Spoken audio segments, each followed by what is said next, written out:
Très bien. Alors, un instant. Bonjour, ceci est un webinaire gratuit proposé par le groupe des Trois Principes Francophonie, qui est une sœur communauté de la communauté mondiale des Trois Principes 3PGC. La 3PGC est une organisation à but non lucratif qui s'est engagée à diffuser la compréhension des trois principes tels qu'ils ont été découverts par Sydney Bank dans le monde entier. La compréhension des trois principes permet à chacun de comprendre comment l'expérience humaine est créée, de renforcer notre résilience naturelle, nos sentiments innés de bien-être, notre connexion naturelle à une sagesse universelle qui se trouve en chacun de nous. Vous pouvez nous suivre sur Facebook, Instagram, YouTube en suivant les liens vers les trois principes francophonie. Nous comptons sur vous pour enrichir les discussions pendant ce webinaire, mais aussi pour nous proposer d'autres sujets qui vous tiennent à cœur pour de futurs webinaires. Alors, le thème de ce webinaire, c'est le jugement. Le jugement, comment s'en libérer. On va explorer ce sujet ensemble. Donc, n'hésitez pas à poser toutes vos questions et à vous nous donner votre sensation et ce que vous ressentez sur ce qu'on dit. Et un petit avant-propos. Dans nos sociétés francophones, on valorise énormément l'intellect, les connaissances. Tout au long de notre vie, on investit dans le développement de nos connaissances, de notre base de données qu'on construit. On accumule la connaissance comme si c'était de la richesse. Euh, on a l'habitude à l'école ou à l'université des cours magistraux où on a besoin de comprendre, de noter, de se rappeler. Pour nos webinaires, on a une approche qui est bien différente. On vous conseille de prendre un petit peu de temps, au contraire, pour se vider la tête. Donc, en fait, pendant le webinaire, il ne faut pas chercher à comprendre forcément, mais plutôt de se concentrer sur nos sensations, sur cet espace de bien-être que chacun de vous, qu'on a en chacun de nous. Euh, donc l'écoute qu'on suggère, c'est pas une écoute où on est d'accord ou pas d'accord avec ce qui est dit, mais plutôt d'écouter sans jugement et d'essayer de se concentrer sur ses sensations. Euh, le jugement, au départ, c'est une catégorisation. Et les catégorisations sont très utiles. Quand on commence à mettre notre système intellectuel en place, euh, on procède par catégorie. Un exemple, c'est la porte. On ouvre la porte, on commence à faire une catégorie qui s'appelle porte. Et pour ouvrir la porte, on prend la poignée, on la tourne et on pousse. Ou on tire, ça dépend.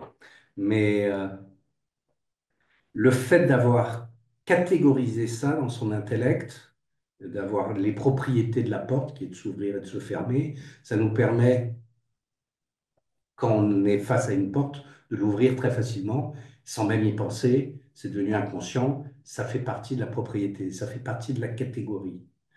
Donc, cette manière de catégoriser les choses, on le fait tous et c'est très utile. Ça nous permet de se balader dans la vie en face de nos catégories et de prendre des décisions beaucoup plus rapides. Euh, donc, c'est comme ça qu'on fonctionne, de catégoriser. Et cette catégorisation de tout nous permet de manœuvrer dans la vie de manière beaucoup plus efficace. Le jugement, c'est aussi une catégorie. C'est une catégorie sur laquelle il y a un jugement de valeur. Les choses sont bonnes ou pas bonnes. Bien entendu, bon et pas bon, euh, ou bien et mauvais sont des choses qui sont très personnelles et qui correspondent à notre concept d'identité. Mais ce que je veux dire, c'est que le jugement n'est pas forcément quelque chose de négatif.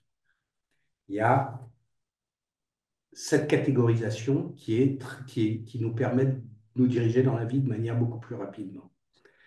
Euh, une des choses qui me paraît assez importante, c'est de bien comprendre que le jugement, c'est une activité de l'intellect. Donc c'est quelque chose qui se passe, c'est de la pensée qui a été formée. Nous, on parle ici des trois principes. On essaye de pointer vers les trois principes qui sont en fait avant la forme. Donc c'est avant que la pensée soit formée, ces trois principes. Et le chemin de la compréhension des trois principes, en fait, elle ne passe pas par l'intellect. C'est un chemin qui n'est pas intellect. Donc là, on est en train de regarder quelque chose qui a déjà été formé. C'est de la pensée formée sur laquelle on a fait un jugement. On est un petit peu déjà en dehors des trois principes, même si c'est en utilisant ces trois principes qu'on génère de la pensée et qu'on forme. Nous, on pointe vers un chemin qui passe pas par l'intellect. C'est un chemin qui est parsemé de réalisations successives où on utilise beaucoup plus les émotions comme compas, euh, avec un calme intérieur et une tête vide. Euh, le système des émotions, c'est un outil formidable, mais c'est un système où on utilise le ressenti, pas l'intellect. Une émotion, elle a besoin d'être ressentie. À partir du moment où on utilise l'intellect pour analyser une émotion, on utilise un système qui n'est pas fait pour gérer ça. Le système de gestion des émotions, c'est le ressenti. On ressent une émotion. Euh, et chaque émotion est en fait une sorte de cadeau euh, pour nous guider euh, et qui va amener des réalisations. Et c'est ce chemin-là, de réalisation en réalisation. Et ces émotions, elles nous renseignent sur la qualité de nos pensées dans le moment. Donc c'est ça ce guide des émotions. Et donc Sydney Bank euh, nous dit une tête vide des émotions, du ressenti, du sentiment. Euh, et de suivre ce sentiment, parce que c'est lui le guide. Et très souvent, on part dans l'intellect, et c'est pas le chemin qu'on essaye de pointer du doigt ici. Euh, Donc, arriver à faire un petit peu cette différence entre ce qui est intellectuel, ce qui est la partie intellect, et ce qui est d'avant la forme, est une chose assez intéressante. Dans le webinaire sur l'amour de soi, on parlait de l'incompatibilité d'être dans une position d'amour ou dans une position de jugement. Et c'est un petit peu ça aussi. L'amour, être dans une position d'amour, c'est cette énergie intelligente, l'esprit qui s'exprime à travers nous, qui est, qui n'est pas encore filtré, qui n'est même pas encore formé. Et, euh, et le jugement, c'est quelque chose de complètement intellectuel. Il y a de l'ego derrière, il y a des valeurs, il y a tout un tas de choses. Euh, euh, donc ce sont deux choses différentes. Et effectivement, à partir du moment où on juge, on ne peut pas être dans l'amour. C'est quelque chose d'intellectuel. Donc on est ou dans l'amour, dans le jugement, mais pas les deux. C'est incompatible. Ce sont deux choses qui sont incompatibles.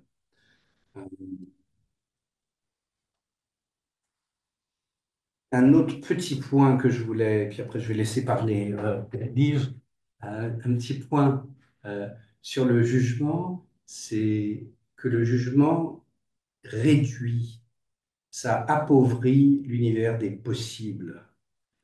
Quand j'ai débuté, je disais, c'est important d'écouter sans avoir une posture intellectuelle qui est du d'accord, pas d'accord. J'écoute en me disant, ça, je suis d'accord avec ce qu'il dit, ça, je suis pas d'accord. À partir du moment où il y a d'accord, pas d'accord, il y a le bien, il y a le mal. À partir du moment où on filtre l'information qui arrive par un filtre de jugement, on appauvrit l'information qui arrive. C'est-à-dire qu'on va filtrer, il y a tout un tas de choses qui vont être effacées parce qu'on n'est pas d'accord. Donc, c'est pas important, c'est quelque chose qu'on retire de l'information qui arrive. Et donc, on n'est plus dans l'expérience des choses telles qu'elles sont. Donc, il y a quand même une grosse partie d'appauvrissement de l'expérience des possibles qui arrive dès qu'on est dans le jugement. On ferme des portes. C'est c'est une contraction au lieu d'être une ouverture. Il y a de la contraction dans le jugement. Euh, on avait fait aussi un webinaire sur le critique intérieur, mais c'est quelque chose qui nous, qui nous retire de l'information, qui nous retire de l'expérience, pas filtrée. Vous allez dans un concert de musique et puis il y a le guitariste qui par exemple, pince ses cordes pas de la manière dont vous pensez que ça devrait être pincé. Et d'un seul coup, toute votre attention, et une attention négative va être là-dessus, et on n'entend plus l'ensemble. Ou on va à un concert et la musique qu'on écoute, c'est pas de la musique qu'on écoute d'habitude, et il va y avoir toute une partie de jugement qui dit c'est pas ma musique. Et donc on filtre l'information là-dessus. Euh, voilà, je parlerai pas de jugement de soi. Je pense que c'est un sujet qui mérite son propre webinaire. Je ne sais pas si c'est de ça qu'on devait parler, mais voilà. Et,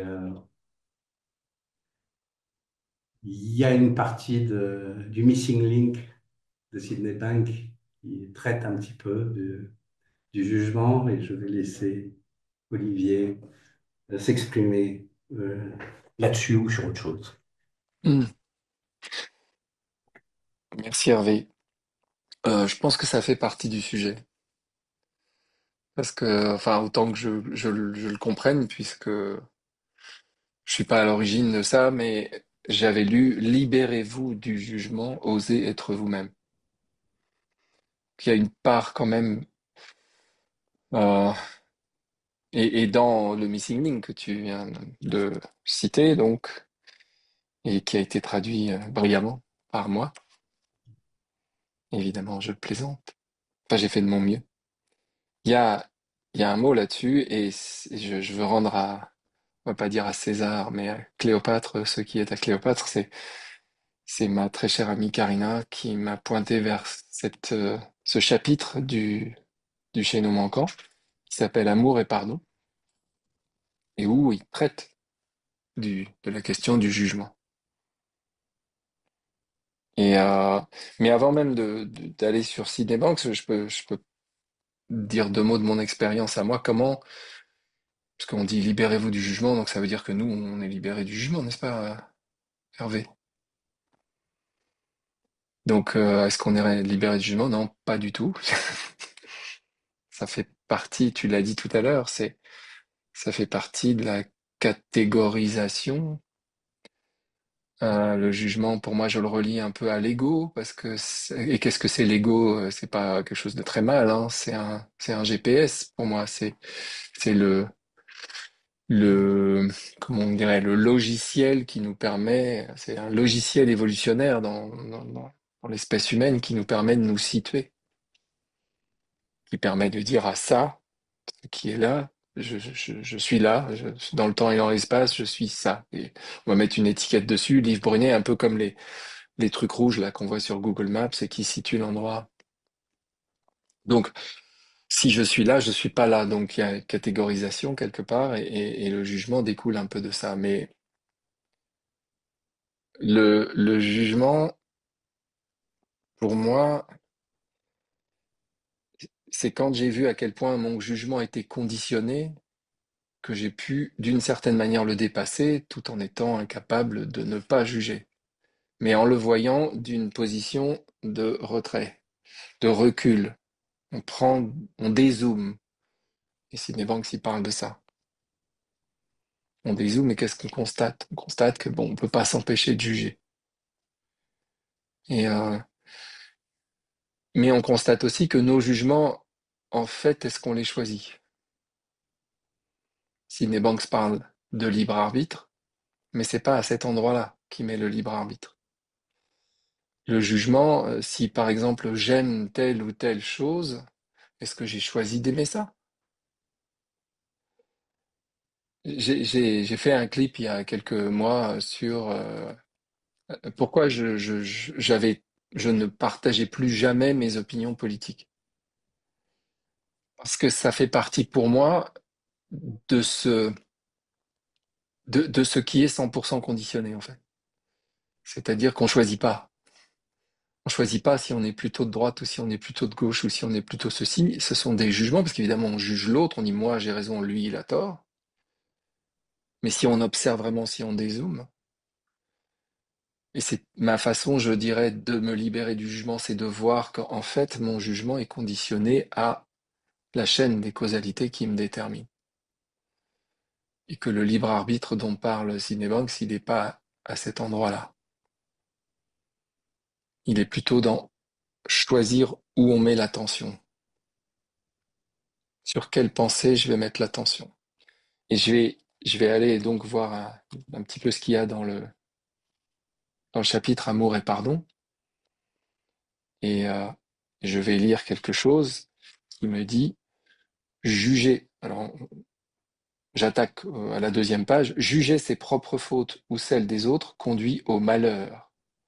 Un esprit qui demeure dans l'absence de jugement est un esprit satisfait.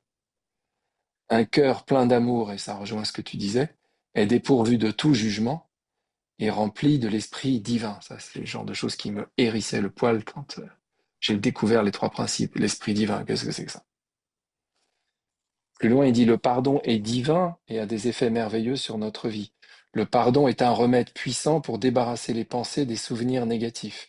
Il nous libère des prisons émotionnelles de notre passé et nous permet de prendre un nouveau départ dans la vie. Le pardon apporte la tranquillité d'esprit. Sans pardon, le chemin de la vie est pavé de doutes et de malheurs. Donc il connecte le jugement et le pardon. Et il a raison. Parce que ça marche ensemble quelque part. Et je dirais que pour me libérer des jugements, je commence par me pardonner. Et si je me pardonne, donc si je viens mettre de l'amour à l'intérieur ici, il y a des chances que je puisse, à partir de cet endroit-là, pardonner aussi aux autres. Et pardonner, ça veut dire voir que le jugement est conditionné, qu'on fait toujours plus ou moins ce qu'on peut à chaque instant, que c'est le cas pour tout le monde, et que c'est une question de point de vue, comme tu l'as dit tout à l'heure fort justement. C'est une question de point de vue. Le point de vue, il est subjectif. Il est possible que de voir ça, c'est-à-dire que ce jugement, on peut le suspendre d'une certaine manière et que le meilleur moyen de le suspendre, c'est de se pardonner. Et à partir de cet endroit-là, si on se pardonne à soi de se juger ou de juger, eh ben, il va être possible de s'aimer soi. Et tu parlais de ce webinaire qu'on a fait sur l'amour de soi. L'amour de soi, ça commence par se pardonner de se juger. Se rendre compte qu'en fait, quand on se juge, eh ben on fait ce que Sydney Banks dit qui est le choix du malheur. On met l'attention sur des pensées qui nous blessent, qui nous font du mal. Alors que quand on se pardonne, eh ben, on l'enlève. Comme dirait, je crois, c'est Dickens ou je ne sais plus qui des trois principes. C'est comme enlever la main de la plaque chauffante, quoi, littéralement. Et de se rendre compte que c'est nous qui la mettons. Quand on, par exemple, moi, je travaille avec pas mal de gens en accompagnement et il y en a qui me disent des phrases comme je suis moche ou je suis nul. Quand on met l'attention sur une pensée comme celle-là, quand on se juge moche ou qu'on se juge nul, c'est comme si on mettait la main sur la plaque chauffante. Et ce que nous apprend les trois principes, c'est que on a la possibilité de choisir.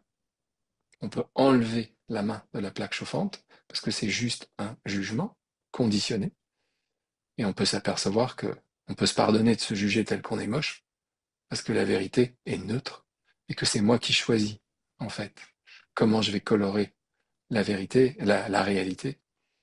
Enfin, quand j'ai compris comment ça marchait, et les trois principes, c'est une compréhension. Comme on le répète à chaque fois, c'est descriptif.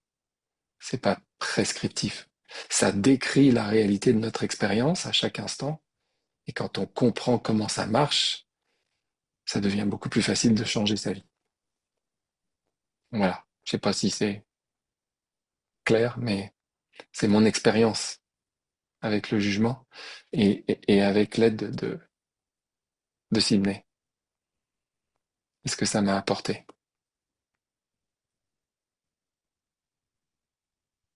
Qu'est-ce que tu penses de tout ça, Hervé, ou quiconque aurait envie de venir mettre son grain de sel dans cette histoire? Là, on parle de, de notre jugement personnel, Mm. et du jugement. Il y a aussi tout un tas de personnes qui vivent dans la hantise d'être jugées, c'est-à-dire le regard de l'autre, qui, qui est autre chose. Là, c'est la peur, c'est la peur d'être jugé. Je ne sais pas si euh, vous tous, quand vous avez entendu le titre de ce webinaire, qu'est-ce que vous avez pensé et quel type, quelle était votre source d'intérêt dans ce webinaire? Est-ce que, si vous voulez vous exprimer, on peut rebondir en utilisant le prisme des trois principes, ou s'il y a une partie qui fait plus écho chez vous.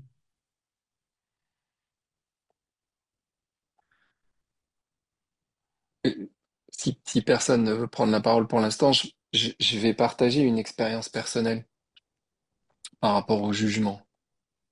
Donc moi, à la base, je suis cinéaste. Quand on est cinéaste, quand on est artiste en général, on vient se prêter au jugement des autres. Et ça peut être très violent. Et je me souviens que, par exemple, j'écoutais et j'ai longtemps écouté les critiques. Les critiques qui parlent d'autres films, pas seulement des miens, mais dimanche dernier, je suis tombé par hasard sur Le Masque et la Plume. En l'occurrence, ça parlait pas de film, ça parlait de pièces de théâtre. Mais j'ai écouté, ça faisait très très longtemps que j'avais pas écouté. Et j'ai écouté le déchaînement des jugements. C'est le jeu. C'est à ça qu'on joue dans cette émission-là. C'est depuis le début. Mais quand on le regarde sous le prisme des trois principes, quand on l'écoute avec en tête ce que je viens de vous lire de Sydney Banks, et je m'en suis aperçu, mais ça m'a fait mal d'entendre la violence avec laquelle des gens qui sont assis autour d'une table, qui n'ont pas conscience que leurs jugements sont 100% conditionnés par la chaîne des causalités qui les détermine, et qui peut-être est nourrie aussi, c'est quelque chose qu'on dit classiquement des critiques, et c'est pas toujours vrai en plus, mais d'une certaine forme de frustration, genre j'aurais préféré être celui qui est metteur en scène, mais je le suis pas, donc je vais juger son travail. Mais la violence, parfois, avec laquelle on va dire de quelqu'un et d'une équipe, d'une troupe qui a travaillé pendant des mois sur un truc avec la foi. Puis bon, qui a peut-être, oui, été subventionné, peu importe, mais qui a peut-être, oui, eu des intentions qui n'étaient pas forcément que artistiques et tout, mais quand même, la brutalité avec laquelle on leur dit mais c'est de la merde, c'est nul, c'était à chier, c'était pourri. Est-ce que les trois principes viennent nous... Ce que vient muscler la compréhension des trois principes, c'est que ces jugements-là, on va cesser de les prendre pour soi quand on est celui qui est jugé. Tu parlais de ça, tu dis on n'aime pas être jugé, on a peur du jugement des autres. Qu'est-ce que c'est? C'est penser que le jugement de l'autre va avoir un impact sur ma vie. C'est penser que c'est s'approprier le jugement de l'autre, se l'infliger à soi-même et se dire mais qu'est-ce qui va m'arriver?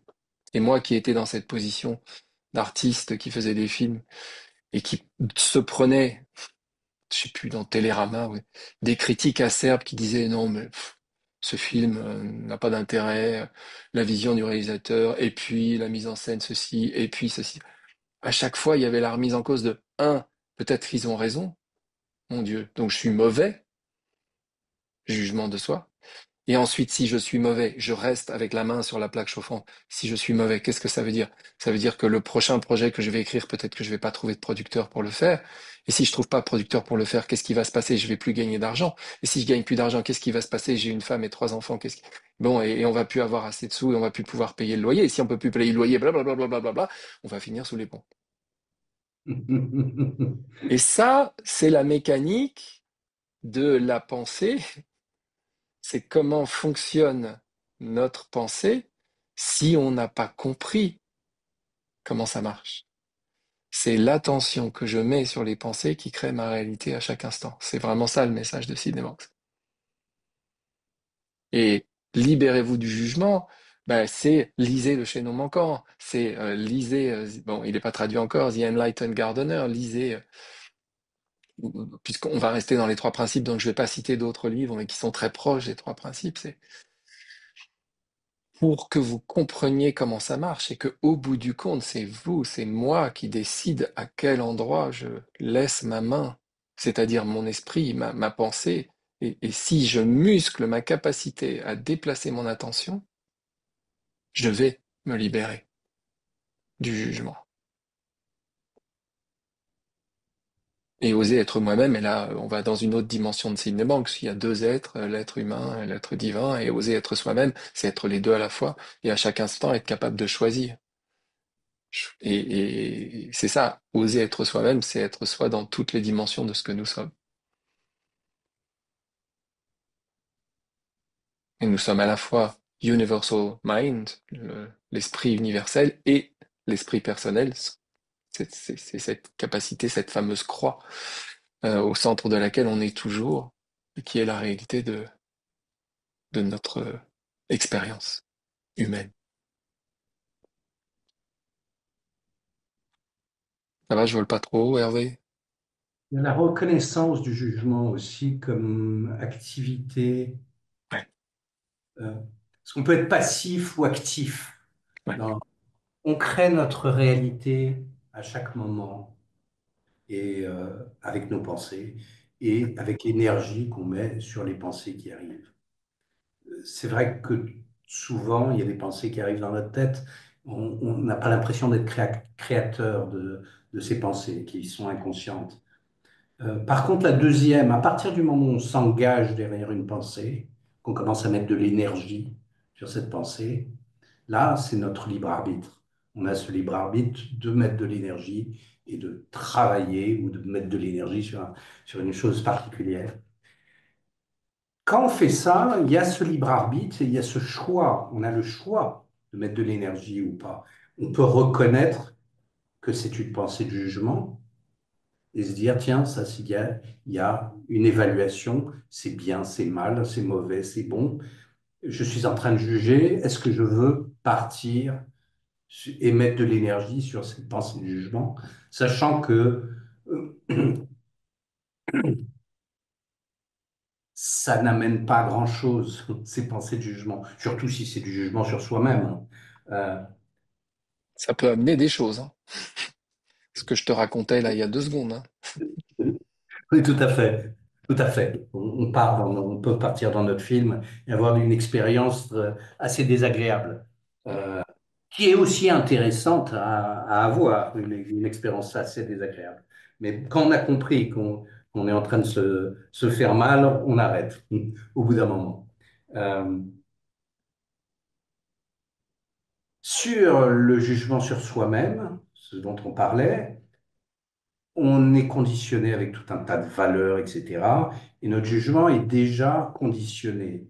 Donc on va avoir un dialogue vis-à-vis de soi-même euh, qui est, euh, qui est, euh, qui est souvent plus critique. Et ce dialogue-là, en fait, c'est sur une certaine image qu'on a de soi, qu'on appelle l'ego, et cet ego n'existe pas. C'est une collection de pensées qu'on a construit tout au cours de notre vie, d'expériences qui solidifie de plus en plus, qui est, voilà, ça c'est Olivier ou c'est Hervé. Et toutes ces pensées qui sont des pensées d'ego, jugement ou pas, sont des pensées qui sont pas nécessaires. C'est-à-dire elles font rarement avancer le schmilblick. C'est pas quelque chose qui va nous enrichir. Euh, donc, si on sait qu'on a un montant d'énergie euh, psychique le matin en se réveillant, sur quoi on veut miser notre énergie mentale? Est-ce qu'on veut créer quelque chose de nouveau? Ou est-ce qu'on veut mettre de l'énergie mentale sur un certain nombre de choses? Si c'est sur des pensées d'ego, la plupart du temps, tout ce que ça va faire, ça va nous tirer vers le bas. C'est pas quelque chose qui nous tire vers le haut. Même la plupart des gens qui pensent qu'ils doivent s'améliorer, qui ont cette envie de devenir une meilleure version d'eux-mêmes, euh, euh, ne, en fait, utilisent cette énergie à mauvais escient. Déjà, il n'y a pas une meilleure, à partir du moment où il y a une meilleure version de soi-même, C'est ça un veut dire qu'on jugement. juge, ça veut dire qu'on juge, mais euh, en plus, l- on en revient au regard de l'autre. Ça veut dire que quand on pense qu'on va se faire juger, le meilleur rempart, c'est de s'accepter totalement tel qu'on est. Et là-dessus, le jugement de l'autre n'a plus d'incidence. Euh, Quand l'autre commence à nous opposer une vision de nous-mêmes qui ne correspond pas à ce qu'on sent, ou qui soit violent, ou qui est en plein dans le jugement, ou qui disent t'es trop gros. Euh,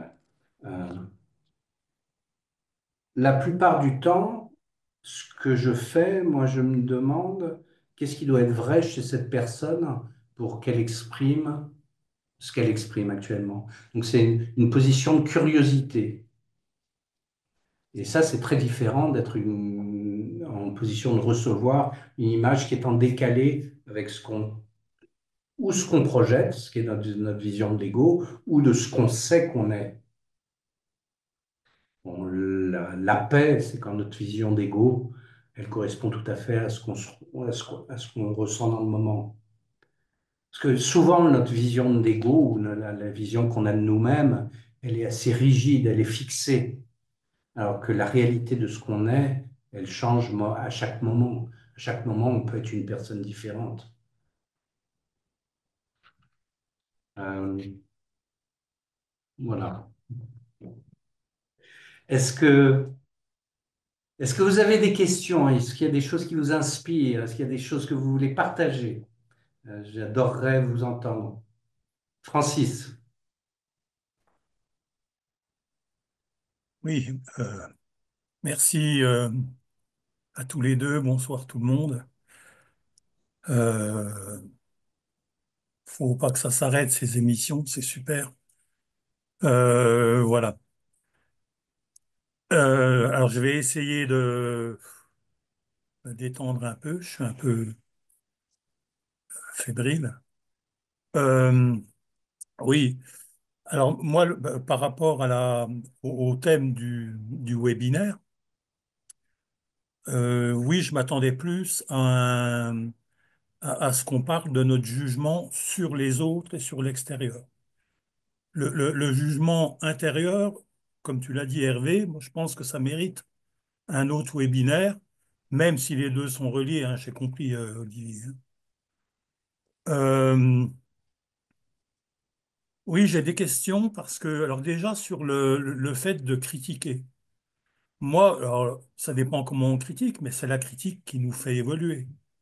Si un enfant qui est en train d'apprendre d'écrire, il écrit des lettres, on comprend rien et qu'on lui dit que c'est bien, change rien, il va pas évoluer. Ce qui fait que, ben, quand il écrira, personne ne ne le comprendra. Alors, j'affirme rien, c'est des questions que je pose. Ensuite, par rapport au jugement, est-ce que, par exemple, si je suis en présence d'une personne qui a énormément de pouvoir et qui me raconte le paradigme qu'elle a dans sa tête, qui est de il faut débarrasser le monde des mâles, par exemple. Est-ce que si je pense que c'est un cinglé et qu'il faut l'arrêter, je suis dans le jugement ou je suis dans le bon sens? Voilà, il y a peut-être une distinction à faire entre les deux. Alors évidemment, je prends un exemple, un exemple extrême, mais ça peut être vrai pour beaucoup de choses.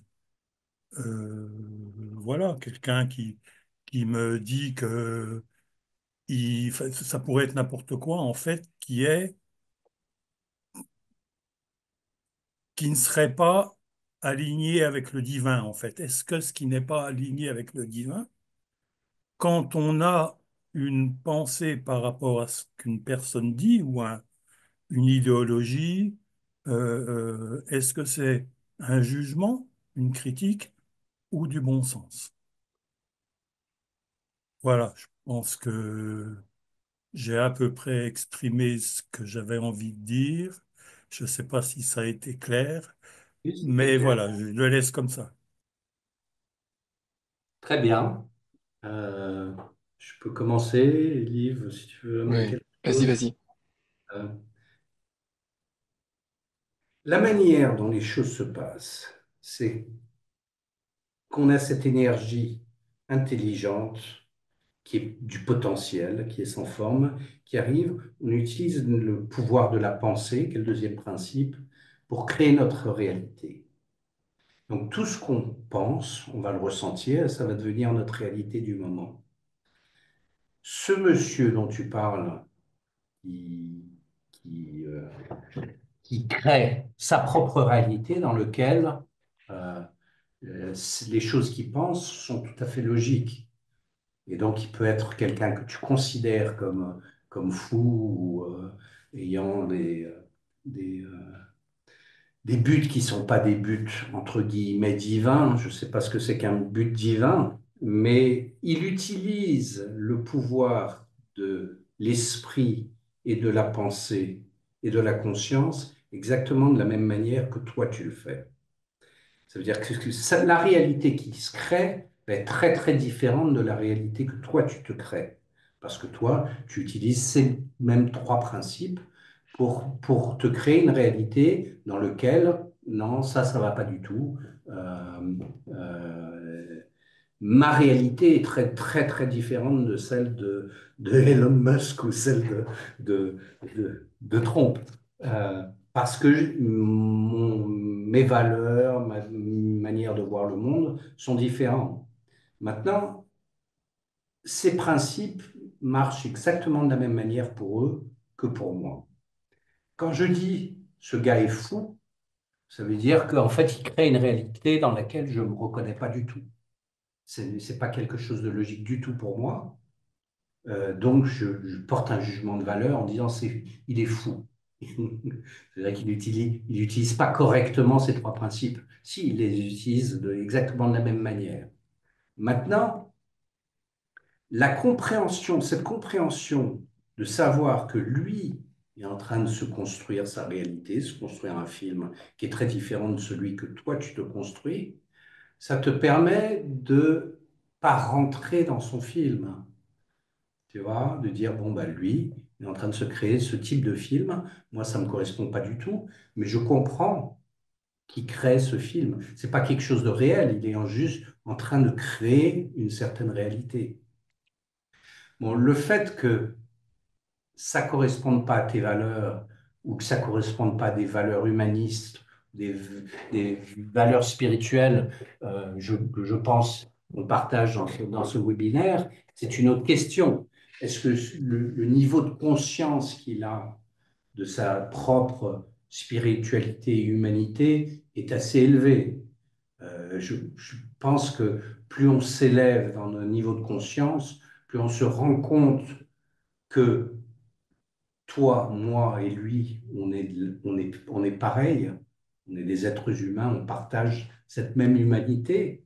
Plus on s'élève dans ce chemin-là, et moins on a envie de faire des choses dans le monde qui vont avoir un impact négatif sur l'autre. Parce que l'autre, c'est moi.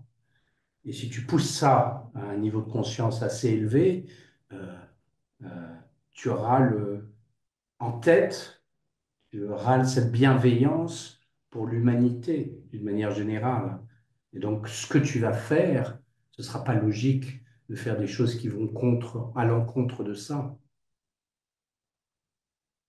Donc, je pense qu'il y a un niveau de conscience quand tu regardes des gens qui ont des actions qui sont pas en accord avec avec tes propres valeurs. Tu peux te questionner si son niveau de conscience est assez élevé. Et je pense qu'en fait, pousser un peu plus loin, cette élévation du niveau de conscience de tous les individus de la planète, c'est ça qui va arriver. Un de ces jours, les niveaux de conscience de tous les individus vont globalement être plus hauts et ce sera un monde complètement différent dans lequel on va vivre. Ce n'est pas le cas aujourd'hui. Ce n'est pas le cas aujourd'hui. Maintenant, tout ce que je peux te dire, c'est quand tu dis il est fou, c'est un jugement de valeur. Ça, définitivement.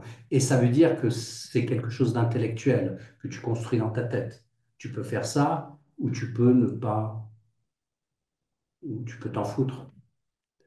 Tu peux te dire, tiens, cette personne est en train de créer quelque chose, un film d'horreur dans sa tête.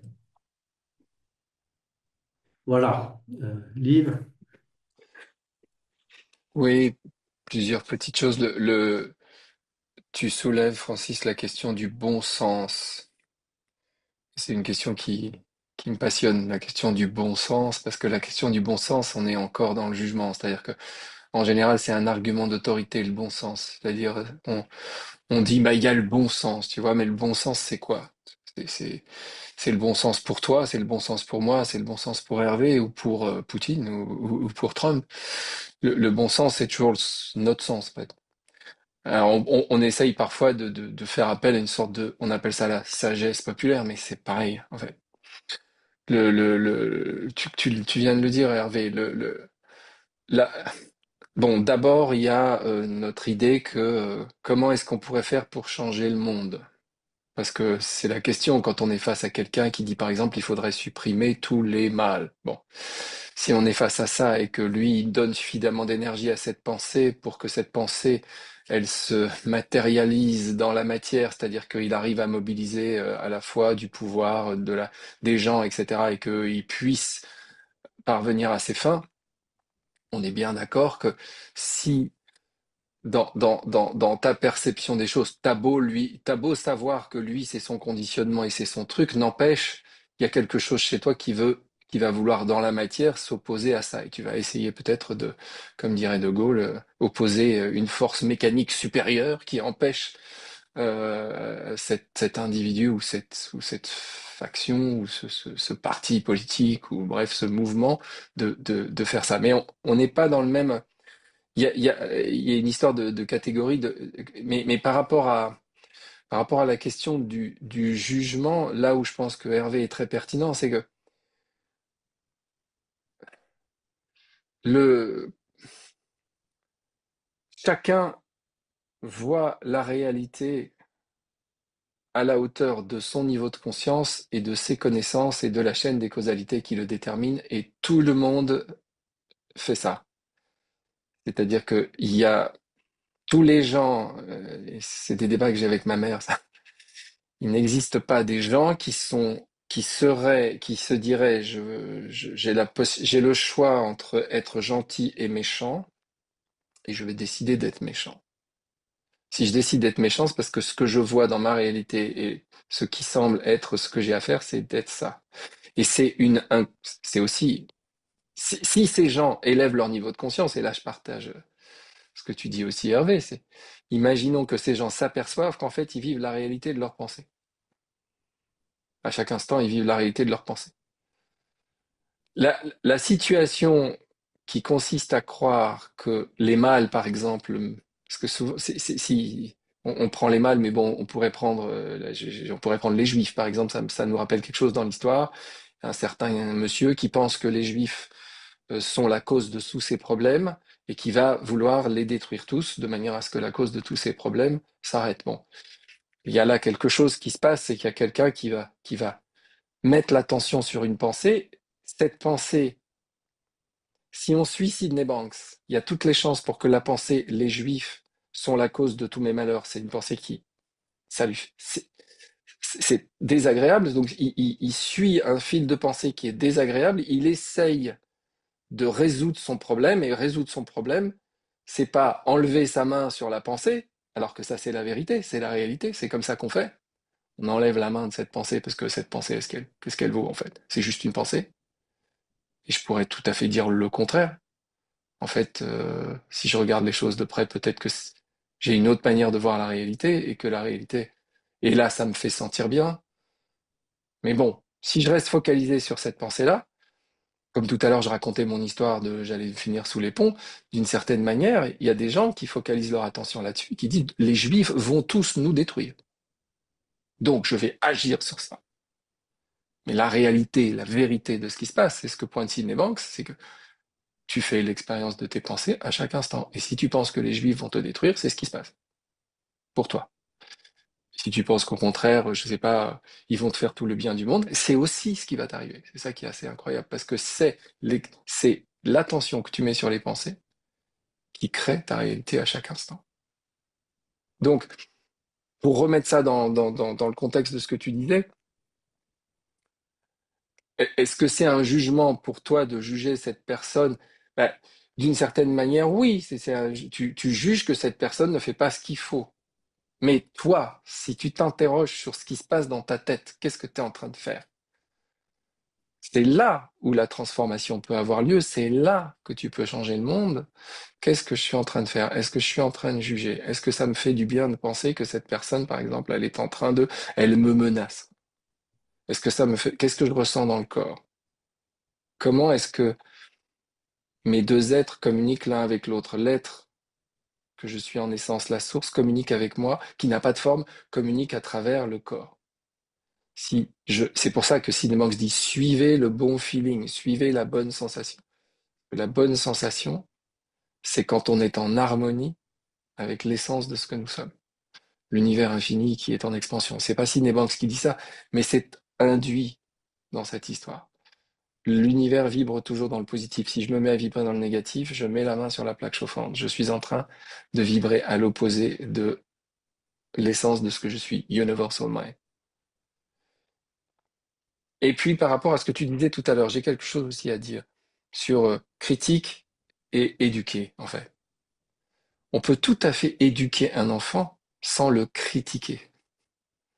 On peut tout à fait dire, alors voilà la bonne manière de faire, sans lui dire, ça c'est nul, tu ne dois pas faire ça. C'est là aussi un complet changement de paradigme. Et donc, dire le jugement c'est bon, bah, d'une certaine manière, oui, c'est vrai que, mais c'est pas le jugement qui est bon, c'est l'éducation, c'est le fait d'apprendre, c'est de savoir plus, c'est ça qui est bien. C'est je sais pas tout, je fais pas les choses telles que, a priori, c'est mieux de les faire pour que ça marche.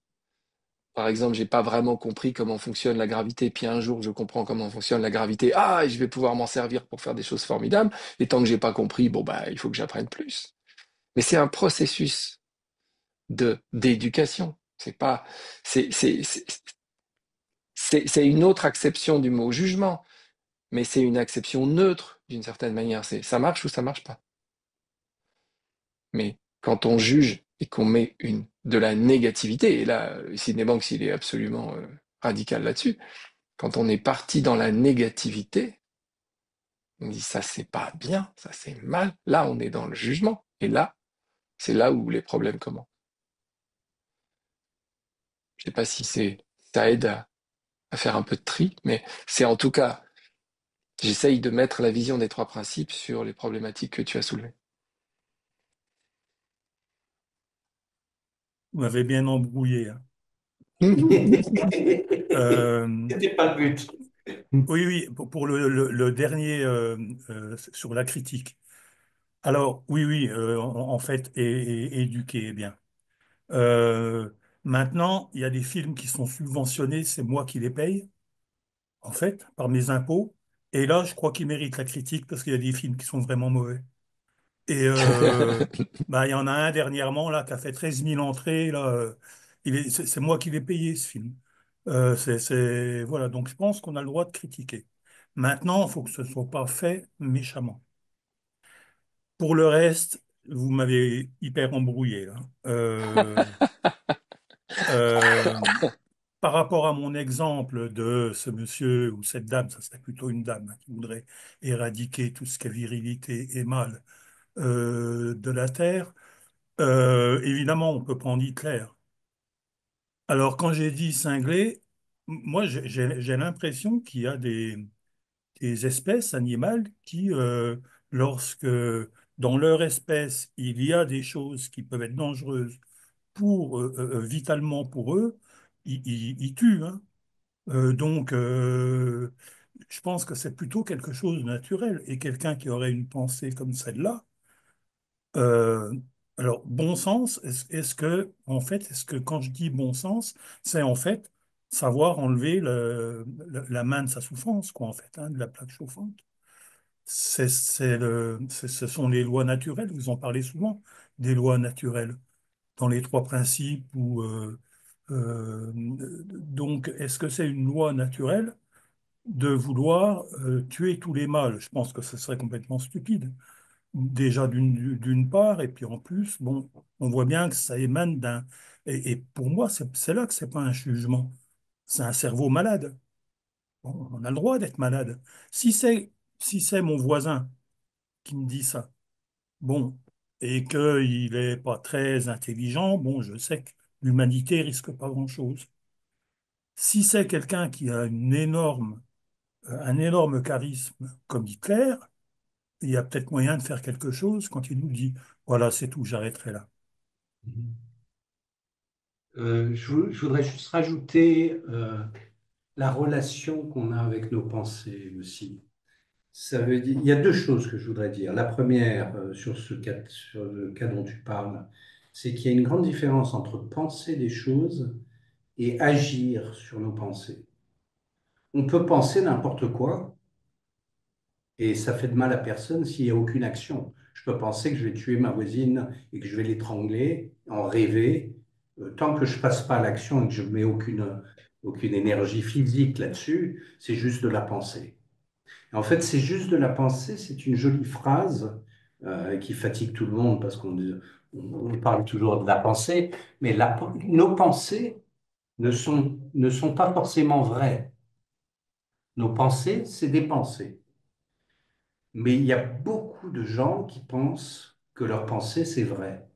Parce que comme on ressent nos pensées sont la réalité, notre réalité dans le moment. Et d'avoir cette relation avec nos pensées qui dit c'est juste une pensée, en fait, ça met moins d'importance à ce qu'on est en train de penser, qui n'est pas forcément vrai. C'est juste une pensée, on peut penser n'importe quoi. On est les créateurs de notre expérience avec nos pensées. On a cette capacité de penser n'importe quoi.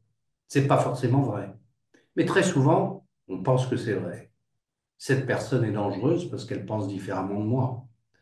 Et hop, ça devient notre réalité. Elle est dangereuse. Cette personne est dangereuse. Il faut que je fasse quelque chose avec cette pensée. Est-ce qu'il faut vraiment faire quelque chose avec cette pensée? Non, c'est juste une pensée. Comme c'est, comme l'autre personne a des pensées peut-être délirantes, mais qui ne sont juste que des pensées. Tant qu'on n'agit pas sur nos pensées, on fait ce qu'on veut. On peut penser n'importe quoi. C'est ça qui est extraordinaire d'ailleurs, parce qu'on peut avoir des pensées créatrices, on arrive à créer des choses extraordinaires. Einstein a pensé la relativité restreinte et généralisée. Euh, c'est un don extraordinaire. On peut penser n'importe quoi.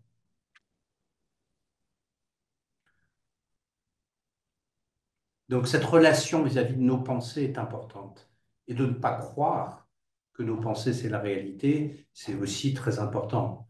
On, on peut ressentir ce qu'on ressent, ça me fait pas du bien de penser ça, bah, boum, je laisse partir, je mets pas d'énergie dessus. Je sais pas si ça t'aide, Francis, mais Tu, tu, tu peux pas changer le monde ailleurs que là. Et chacune d'entre nous vivons dans des réalités séparées qui ont leur cohérence. Tu disais ça tout à l'heure, Hervé, et c'est absolument ça. Ça n'empêche pas que dans le monde des formes dans lequel nous sommes, il puisse y avoir des causes qui sont meilleures que d'autres. Mais c'est pas la question. Ici, la question, c'est la révolution intérieure, c'est la compréhension, c'est comment tu vas comprendre le monde et comment tu vas comprendre comment les choses fonctionnent. Et le fait de comprendre comment les choses fonctionnent pour toi-même, c'est-à-dire cette capacité que tu as ou pas, parce que moi j'ai mis du temps à voir ça. J'ai découvert les trois principes il y a 6 ans et il a fallu du temps avant. J'étais pas d'accord, j'étais pas. Puis à un moment, je me suis dit, mais il a raison de A à Z, quoi. Oui, j'ai la possibilité de mettre mon attention sur les pensées et ça détermine mon expérience. Par exemple, la pensée, Trump est un épouvantable bonhomme qui va détruire le monde. Est-ce qu'elle me fait du bien? Non. Est-ce que ça me sert à quelque chose? Éventuellement, mais bon, je suis même pas un citoyen américain. Est-ce que ça va changer la manière dont je vais mettre mon bulletin dans l'urne? Peut-être, mais peu importe.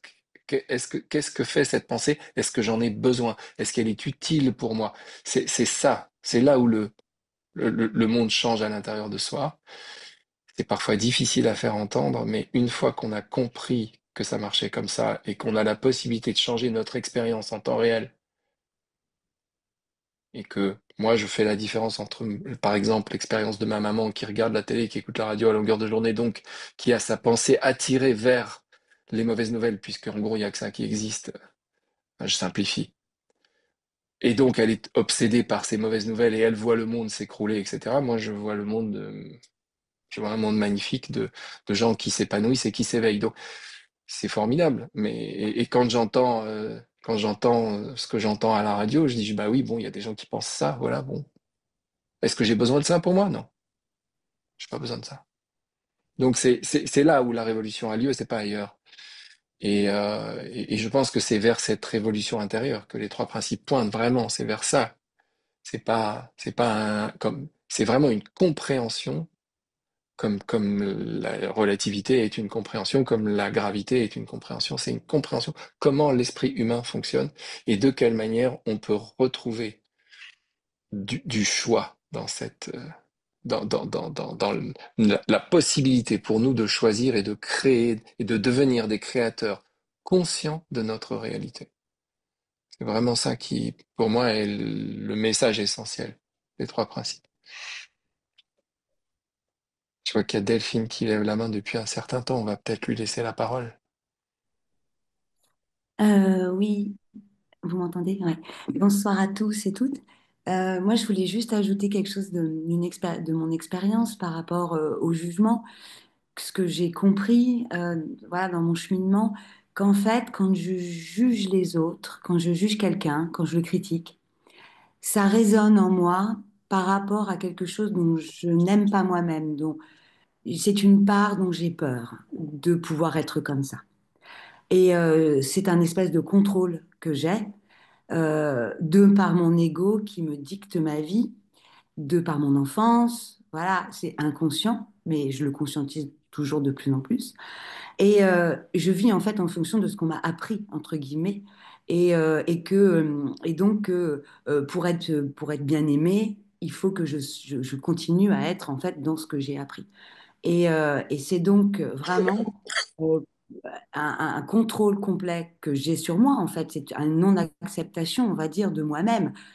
Un manque d'amour complet de moi, de me dire, je pourrais être comme la personne que je juge, mais je ne suis pas obligée de l'être. Après, j'ai le choix. Mais de comprendre qu'inconsciemment, il y a quelque chose qui me fait peur parce que je ne le connais pas, et qu'il y a quelque chose qui me fait peur là-dedans, dans ce que l'autre est, et que je me permets de juger parce que j'aimerais bien le changer. En fait, c'est vraiment la différence, le jugement par rapport à constater. Constater qu'il est comme ça, mais c'est très difficile constater, alors que c'est vrai qu'on va être dans le jugement pour essayer de le changer, parce qu'encore une fois, c'est par rapport à notre ego qui dicte ça. Et c'est d'être vraiment conscient, pour moi, de plus en plus de nos attitudes, déjà non bénéfiques, effectivement, par rapport à toute l'énergie qu'on peut perdre en jugeant les autres, puis de se recentrer sur plus soi, de remercier même l'autre quand il y a une étincelle de jugement qu'on a envie de donner et de se dire, tiens, qu'est-ce que je pense, qu'est-ce qui se passe en moi par rapport à mon ego et à mes pensées, voilà, à mon attention que je mets dessus. Voilà, je voulais juste partager ça. Merci Delphine. Oui, je suis très, je vibre bien là-dessus, oui, oui, oui. Le jugement, c'est quelque chose qui est aussi lié à la peur et à la résistance. Et la peur et la résistance, c'est encore une fois des choses qui se passent ici. La résistance à ce qui est, est. Et je voudrais que les choses soient autrement. Et dès lors que je voudrais que les choses soient autrement, je souffre. Ma pensée est en train de se focaliser sur quelque chose qui ne peut pas exister. Les choses sont comme elles sont. Les choses sont arrivées comme elles sont arrivées. Les choses arrivent comme elles arrivent. Et si je me mets à mettre l'attention sur ça devrait pas être comme ça, instantanément quasiment, il y a un sentiment de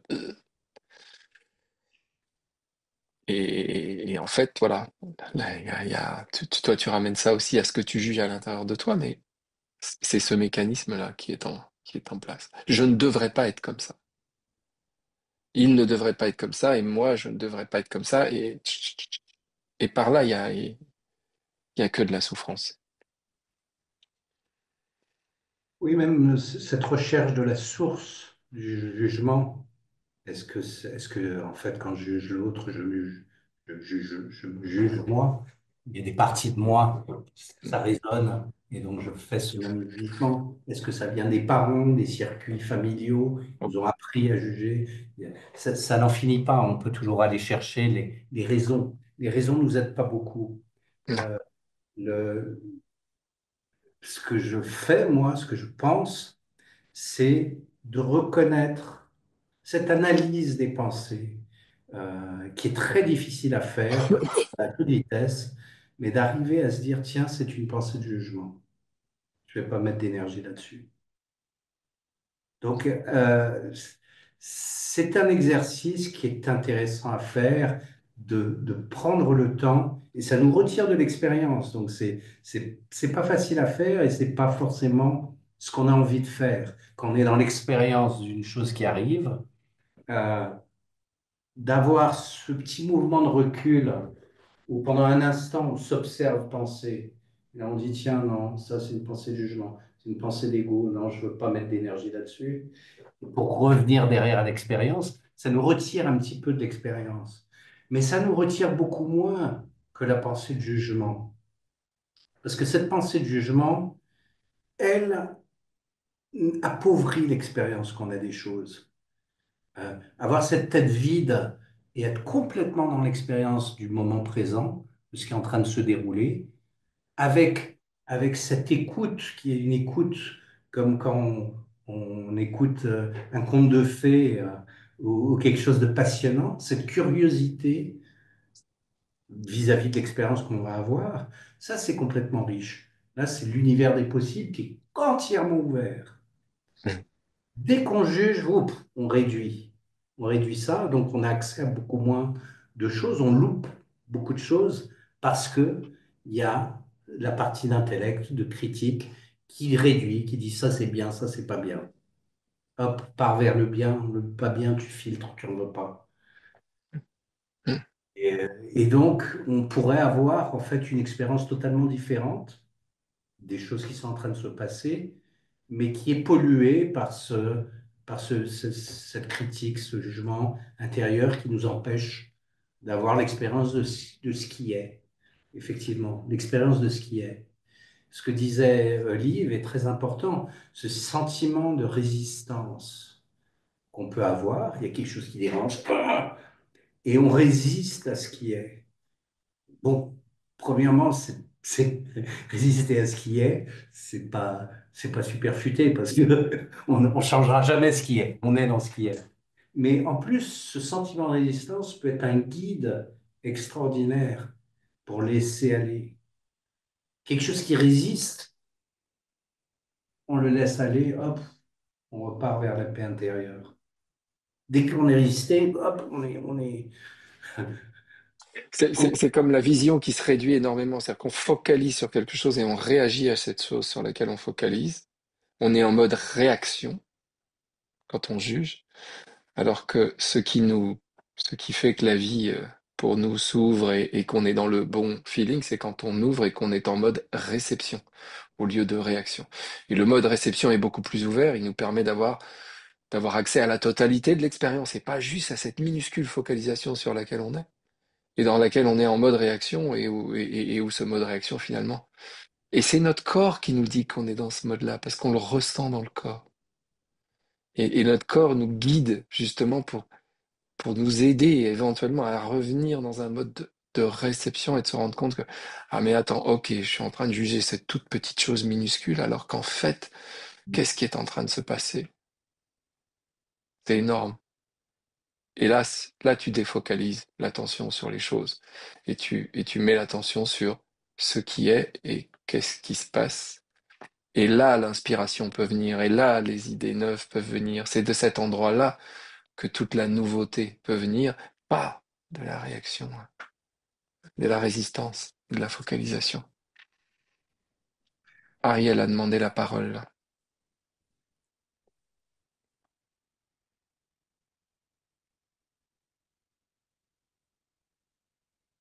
Ah, on t'entend pas, il faut que tu mettes ton micro. Ça y est, Ouais, ouais, j'en ai. ça marche. Ouais, j'ai vécu une expérience intéressante hier. Au supermarché, je vis toujours des expériences intéressantes à Super U. C'est marrant, c'est la deuxième fois que j'en parle. Bon, hier matin, j'ai regardé une vidéo je ne sais pas si vous connaissez Mark Weiser, quelque chose comme ça, qui lit des passages de différents maîtres zen, non-dualiste, etc. Et hier, c'était une personne qui disait, qui parlait du corps et qui disait qu'on n'était pas le corps dans le texte qu'il lisait.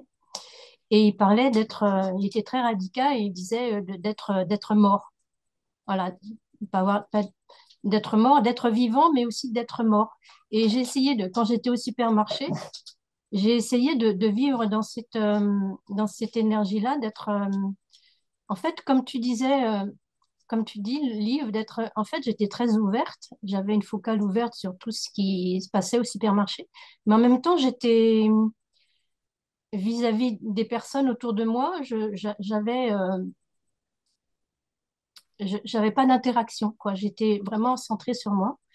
Et je remarquais vraiment, j'ai jamais vu ça comme auparavant, que les personnes qui me croisaient me regardaient, ou quand il y avait je sentais tout ce qui se passait dans les personnes autour de moi et j'avais le sentiment que elles pensaient que j'avais un jugement sur elles ou quelque chose comme ça, entre nous, on se regarde un peu avec défiance, on se croise, qu'est-ce qu'il veut, voilà, des choses comme ça. Et c'était très évident et voilà.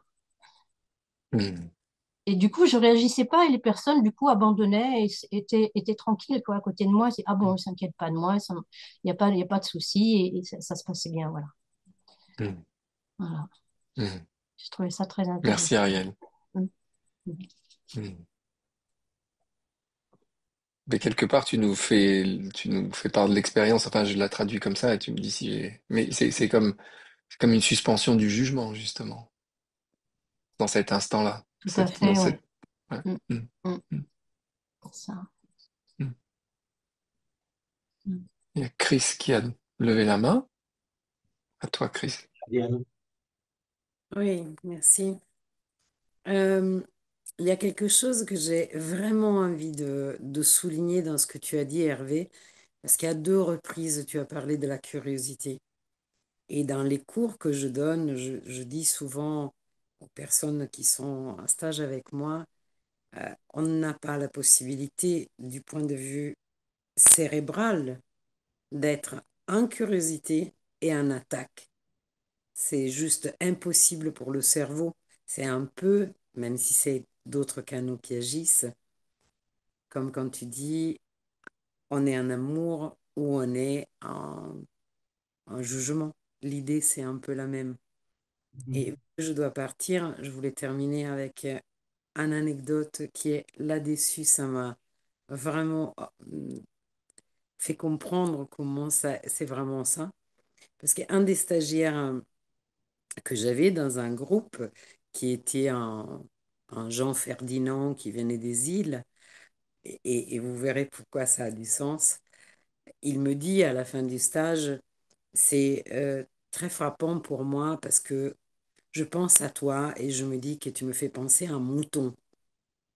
Alors moi, je suis une femme extrêmement énergique, très, très très énergique, essentiellement, c'est ça.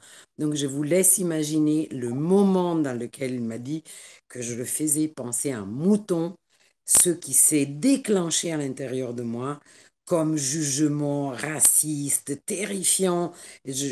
Vraiment, le mec, il comprend rien, il faut qu'il remonte dans les arbres. Enfin, ça a été mais terrifiant. Et là, je me suis dit, OK, reste juste en curiosité. Donc, j'ai modifier, ça m'a pris de l'énergie, modifier ce qui se passait à l'intérieur de moi. Et je lui dis, Jean-Ferdinand, est-ce que tu peux me dire comment ça se fait que je te fais penser à un mouton? Et là, j'ai eu un des plus beaux cadeaux que je puisse avoir parce qu'il m'a dit, d'une, parce que tu es toute blanche. Et c'est vrai que dans sa réalité, ça avait vraiment un goût. Et l'autre, parce qu'il m'a dit, je pense que si je touchais ta peau, tu dois être toute douce. Et c'était tellement beau de recevoir ce cadeau et de mettre vraiment le doigt sur ce que j'étais en train de défaire, de recevoir un cadeau comme ça. Or que c'était en curiosité, je peux vraiment rencontrer l'autre. Je peux vraiment être avec lui, avec ce qu'il amène lui. Et en plus, avoir un cadeau comme ça. Donc, c'était super chouette. C'est... Merci d'avoir remis l'accent là-dessus parce que c'était goûteux. C'est très joli. Merci, Chris. C'est magnifique.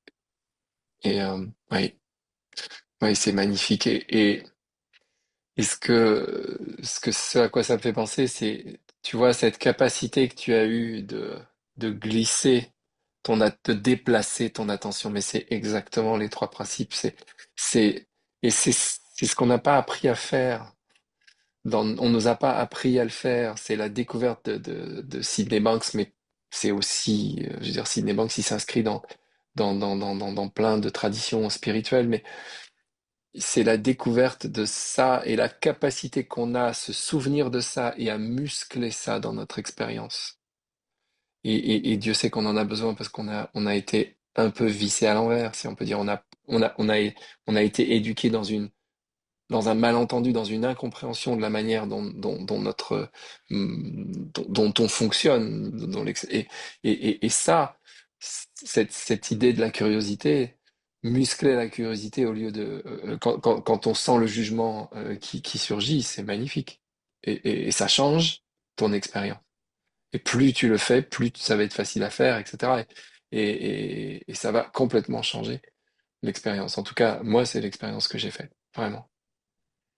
Merci beaucoup.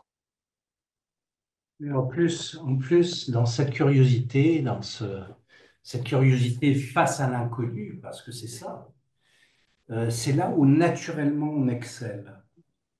Ça veut dire on est complètement dans le Oui, moment présent et je pense qu'on est fabriqué pour assurer comme des brutes dans l'inconnu, oui, sans tout cette pollution mentale. Quand on est oui. pouf, dans le moment présent, Mm, on a accès à tout un tas de choses, à notre sagesse naturelle qui s'exprime, et on assure. En fait, on assure. On assure à tous les niveaux, au niveau des relations humaines, comme au niveau créatif ou au niveau de production, etc.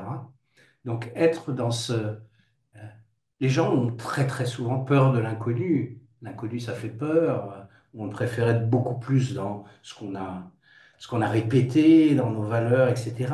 Mais être dans le moment présent, avec une tête vide, une attitude curieuse, c'est là où tous les miracles arrivent. À chaque fois, j'ai cette image d'arriver en montant sur une montagne et pouf, je suis au sommet de la montagne et je découvre un nouveau paysage merveilleux.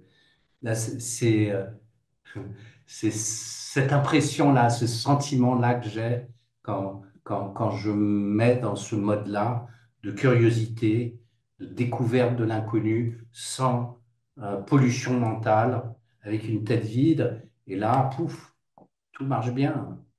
mm, mm. En particulier la relation à l'autre. Donc merci de ce partage, Chris. Ouais. Oui, et ça met bien en valeur aussi cette relation entre le jugement et la peur. Parce qu'au fond, derrière le jugement, en amont du jugement, il y a la peur. Et la peur, comme le jugement, c'est le contraire de l'amour. La peur, c'est vraiment cette réaction qui fait qu'on a peur de l'autre, et je sais de quoi je parle parce que j'ai commencé mon podcast en parlant de ça, du fait que la transformation incroyable que moi j'ai vécue, c'est j'avais mon attention focalisée sur cette pensée je suis timide, qui créait ma réalité, c'est-à-dire les palpitations cardiaques, l'essoufflement quand il s'agissait d'aller s'adresser à quelqu'un, de décrocher un téléphone, etc., pour appeler, pour demander, quoi. Et cette disparition complète de cette expérience dans mon expérience à moi, au fil de ma vie, quand j'ai fait la découverte des trois principes et tout ce qui en a découlé, pour moi, c'est la preuve de l'incroyable pertinence de cette compréhension. Oui, si je mets l'attention sur je suis timide, si je mets l'attention sur les autres me font peur, ma réalité, c'est les autres me font peur. Et c'est venu ouvrir une brèche là-dedans, les trois principes, c'est ouvrir une brèche de curiosité, justement. Et aujourd'hui, ma peur s'est transformée en curiosité. Et derrière la curiosité, devinez ce qu'il y a. L'amour. C'est l'étape d'après. Et à la fois l'amour de soi et l'amour des autres. Parce que quand on voit qu'on est exactement la même chose que les autres, on peut plus s'empêcher de les aimer, même quand ils veulent détruire tous les mâles, bizarrement. Et c'est pas parce qu'on les aime qu'on va pas les combattre. Parce que dans la forme, il n'est pas question de les laisser faire ça. Mais n'empêche, on sait qui ils sont. Ils sont la même chose que nous. Et avec cette curiosité-là, avec cette peur qui disparaît de l'autre, transformée par une compréhension, je vais dire supérieure, mais elle n'est pas supérieure, elle est plus large. La nature de l'expérience qu'on fait change du tout au tout.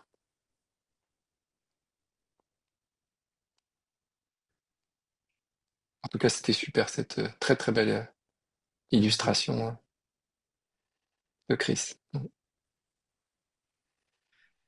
la position dans laquelle on se, on se positionne est quand même très importante. Là, en début de webinaire, je vous ai proposé de vous vider la tête et d'être dans une position qui est une position plus de curiosité de ce qui va se passer, de laisser partir un petit peu l'intellect. Cette position, c'est une position qu'on peut prendre à chaque moment. Dans chaque situation, on peut se mettre dans une position d'amour et de curiosité, ou on peut se mettre dans une position de jugement. En tout cas, les deux sont incompatibles, ça c'est sûr. Et, de se mettre dans cette position, je pense, de se vider la tête, rentrer dans le moment présent, ça change tout. Ça va changer ce qui va se passer. Votre relation à l'autre, votre créativité, ça change les choses. Là, on part de cette énergie, l'esprit. Pour moi, c'est de l'amour.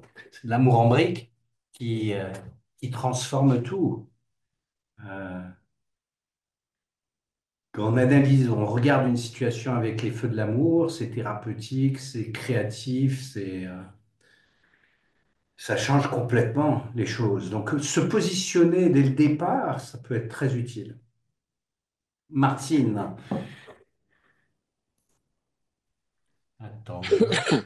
Alors, ça me fait penser un peu à ce que c'est Chip Chipman qui racontait l'anecdote que Sid aurait dit, je peux faire mieux pour le monde en prenant soin de mon jardin ou en prenant soin de mes roses.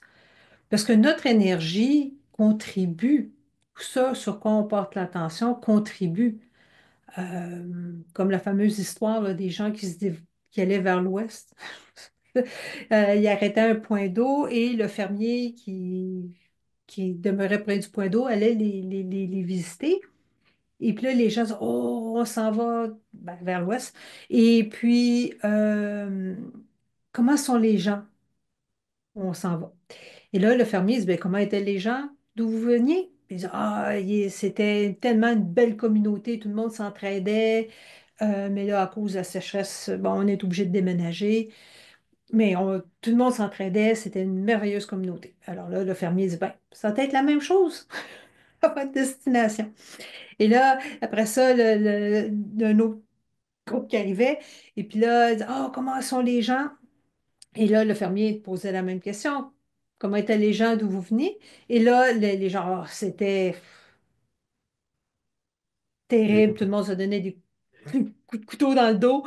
Et puis le fermier dit, ben, ça va être la même chose. Vous allez. Euh, alors, notre énergie, ce sur quoi qu'on porte notre attention, on n'a pas le contrôle. On va avoir toujours des jugements. Hein. Ça fait partie de Trump, je l'aime pas, étant canadienne. euh, c'est- bon, il n'est pas très très haut dans ma liste de personnes favorites.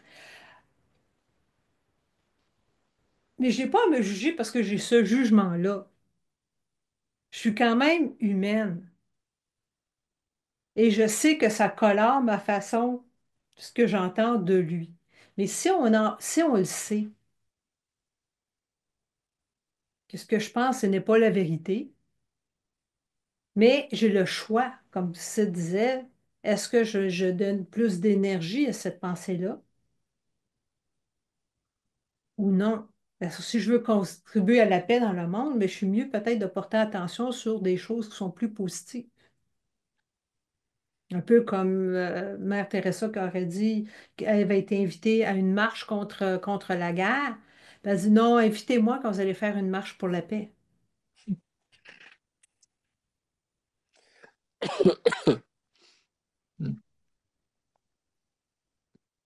Merci beaucoup, Martine. Merci beaucoup, Martine. Oui, la pensée, la manière dont on forme cette pensée, c'est comme, euh, c'est comme une paintbrush, c'est comme un pinceau. On peut peindre des communautés qui s'aiment comme des gens qui s'envoient des couteaux dans le dos. Euh, c'est son rapport avec la pensée, de comprendre que c'est de la pâte à modeler et qu'on peut former vraiment ce qu'on veut. C'est quand même, ça donne beaucoup d'espérance. C'est pas qu'on a le contrôle, parce que les pensées, elles arrivent de toute façon, mais de savoir qu'on peut mettre de l'énergie sur certaines choses et pas sur d'autres, ça peut changer complètement son expérience de la vie. Donc une chose dont il faut se rappeler, et se rappeler, et se rappeler, et oublier, et se Ouais, ouais, rappeler, rappeler. mm, Et on devient de meilleur en meilleur ouais, à se on rappeler, s- enfin plutôt. ouais. Et oui. Et rappelle-toi qu'il est bientôt 19h30, Hervé.